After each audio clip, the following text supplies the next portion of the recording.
विहान गौरी को उस दानव के बारे में सब कुछ बता देता है कि अगर उसे उस दानव से लड़ना है तो उसे जाना पड़ेगा माता रानी के दरबार में। अब क्योंकि ये दानव अंधा है, कुछ देख नहीं सकता, सिर्फ और सिर्फ सुन सकता है, इसलिए विहान अपना फोन कांच के पास लगाता है और उसमें कॉल करके गाना बजाने लगता है, जिससे कि दानव का माइंड डिस्ट्रैक्ट होता है और गौरी वहां से भाग जाती है। गौरी माता रानी के मंदिर में जाती है और वहां पर उसे घुंघरू मिलते हैं। गौरी इस घुंघरू को पहन कर डांस करने लगती है क्योंकि यही इकलौता तरीका है जिससे कि माता रानी को खुश करके इस दानव को हराया जा सके। विहान डायनों की किताबों में से परछाई लोक में जाने का रास्ता ढूंढ लेता है और दौड़ा दौड़ा उस रास्ते की ओर जाने लगता है। इस ओर पूरा परिवार ये निर्णय लेता है कि ये सभी लोग एकजुट हो जाएंगे और एकजुट होकर डायनों का सामना करेंगे। जब ये एकजुट हो जाएंगे तो इनकी शक्तियां भी बढ़ जाएगी। और फिर हम देखते हैं विहान और उस दानव के बीच में खतरनाक लड़ाई, जिसके बाद विहान घायल हो जाता है और फिर कुछ ऐसा होता है जो जानकर आप हैरान हो जाओगे। आखिर ऐसा क्या हुआ है, ये सारी चीज हम जानेंगे आज के एपिसोड में। तो बिना किसी वक्त गवाए चलिए जादू तेरी नजर के लेटेस्ट एपिसोड का रिकैप टेलीविजन से भी पहले शुरू करते हैं। एपिसोड की स्टार्टिंग होती है अर्जुन और विहान से, जहाँ पे विहान गौरी से कह रहा होता है कि गौरी तुम हमें रिप्लाई करो, अगर तुम्हें हमारी बात सुनाई दे रही है तो इस मिरर को 3 बार नॉक करो। दूसरी ओर गौरी को डरावनी आवाजें आने लगी। गौरी जैसे ही पलट के देखती है तो सामने होता है एक विशाल दानव, इसलिए गौरी मिरर से बहुत ज्यादा दूर चली जाती है। विहान बार बार कह रहा होता है कि गौरी हमें जवाब दो, हमें जवाब दो गौरी, तुम्हें हमें साइन देना होगा।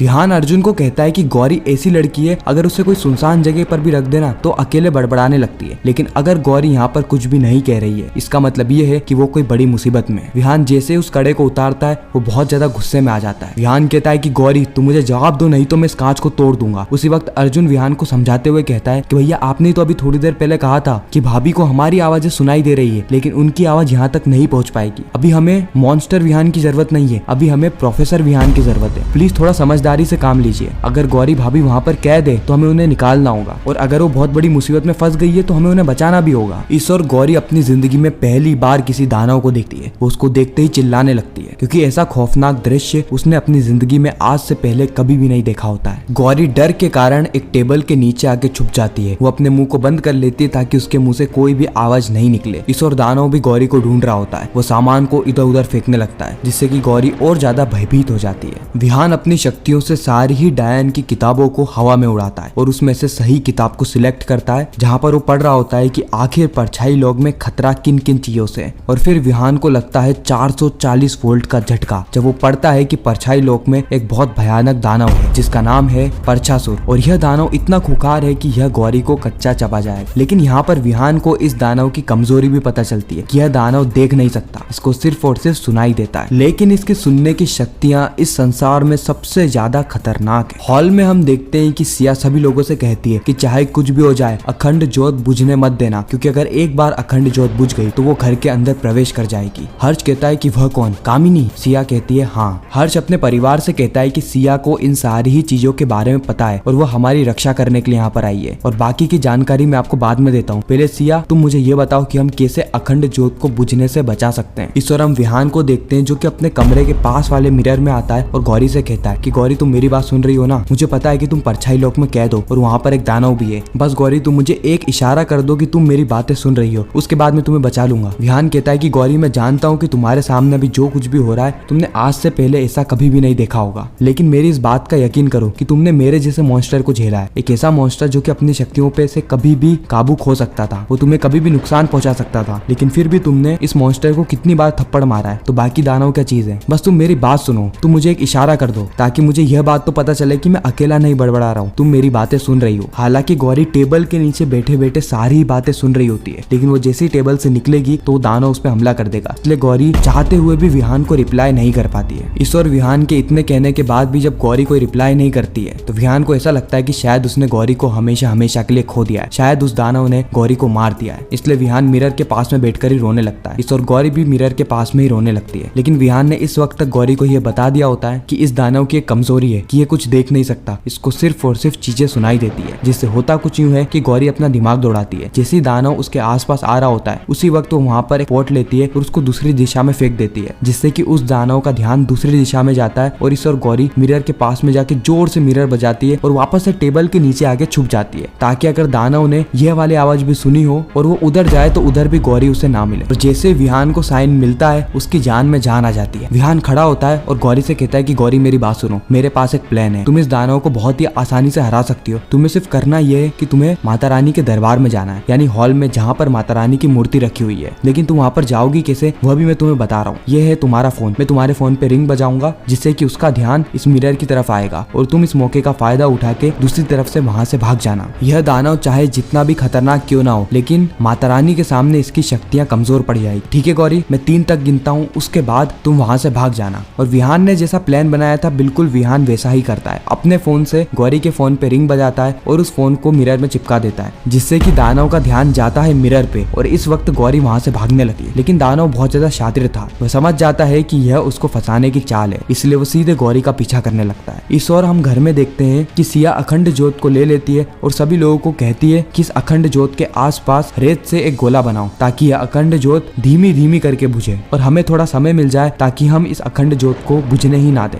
और सभी लोग बिल्कुल ऐसा ही करते हैं। सबसे पहले तो सिया इस अखंड ज्योत को वीना के हाथ में दे देती है और सभी लोग मिलकर वीना के आसपास एक गोला बनाते हैं। हर्ष सिया से कहता है कि इससे तो सिर्फ अखंड ज्योत धीरे धीरे करके बुझेगी ना, लेकिन हमें अखंड ज्योत बुझने ही नहीं देनी है, तो अब हम क्या कर सकते हैं सिया? सिया कहती है कि जिसने इस अखंड ज्योत को जलाया है उसको लेकर आना पड़ेगा, यानी गौरी को। उसी वक्त अर्जुन आके कहता है कि नहीं, हम भाभी को नहीं ला सकते क्योंकि भाभी को कामिनी ने परछाई लोक में कैद कर दिया है। इस ओर हम गौरी को देखते हैं जो कि उस कमरे में पहुंच जाती है जहाँ पर माता रानी की मूर्ति रखी थी, लेकिन परछाई लोक में मूर्ति नहीं, एक काला सा पत्थर रखा हुआ था। गौरी समझ जाती है कि उसे इस पत्थर को तोड़ना होगा, इसीलिए गौरी बहुत ज्यादा प्रयास करती है कि वो पत्थर को तोड़ दे। इस ओर जो दानव है वो गौरी का पीछा करते करते गेट के पास में आ जाता है, लेकिन गौरी ने बहुत ही समझदारी से गेट पर एक लोहे की रॉड को अटका दिया था, जिससे कि वह दानव इतनी आसानी से गेट को ना तोड़ पाए। हालांकि उसके अंदर शक्तियां इतनी है कि वो आसानी से गेट को तोड़ ही देगा, लेकिन यह गेट माता रानी के दरबार के पास में, इसीलिए इसकी शक्तियां माता रानी के सामने कम पड़ने लगती है। गौरी बहुत प्रयास करती है कि वो उस काले पत्थर को तोड़ दे, लेकिन वह नहीं तोड़ पाती है, जिसके बाद वो माता रानी के सामने हाथ जोड़ लेती है कि माता रानी